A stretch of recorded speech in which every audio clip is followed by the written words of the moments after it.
Today, Bungie, creator of Halo and current developer of Destiny 2, has announced a massive expansion as the result of rapid growth since its split from Activision.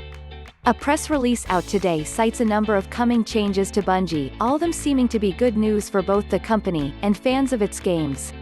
Here are the highlights about what's taking place over the coming next few years. Bungie is doing a massive redesign and expansion of its Bellevue HQ in Washington, which will take its size from 84,000 square feet to 208,000. This is to allow for future growth but also recent hires. Last report was that a quarter of Bungie employees had never set foot in Bungie HQ because they were all hired during the pandemic as the studio staffed up rapidly. Bungie will also open a studio internationally, over in Amsterdam, which will be mainly about publishing and marketing. That will happen in 2022. Bungie is bringing on new high-up hires while retaining their old crew, and forming two distinct teams going forward. Smith and Mark Noseworthy will continue to be attached to the Destiny universe with its highly engaged fanbase, giving players hope that Destiny content will continue indefinitely past Lightfall, the announced 2022 expansion, and that Destiny will expanding into additional media.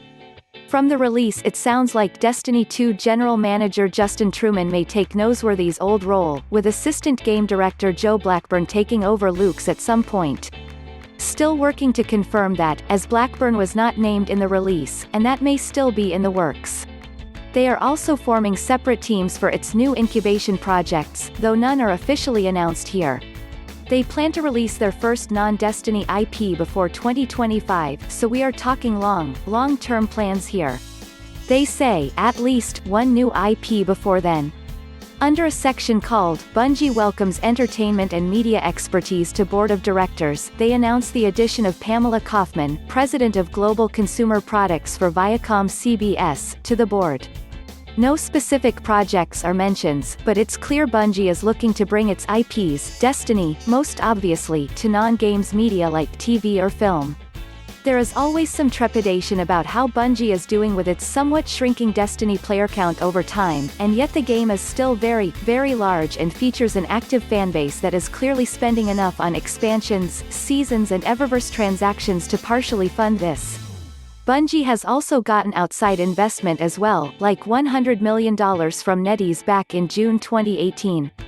Regardless, this all only seems like good news for both Bungie and Destiny fans, with that series seeming like it has a potentially unlimited lifespan, alongside other IPs Bungie is working on. I've said for a while now that it seems clear Bungie wants to be BioWare or Blizzard in their primes with multiple IPs in their arsenal, and this is the road you take to get there.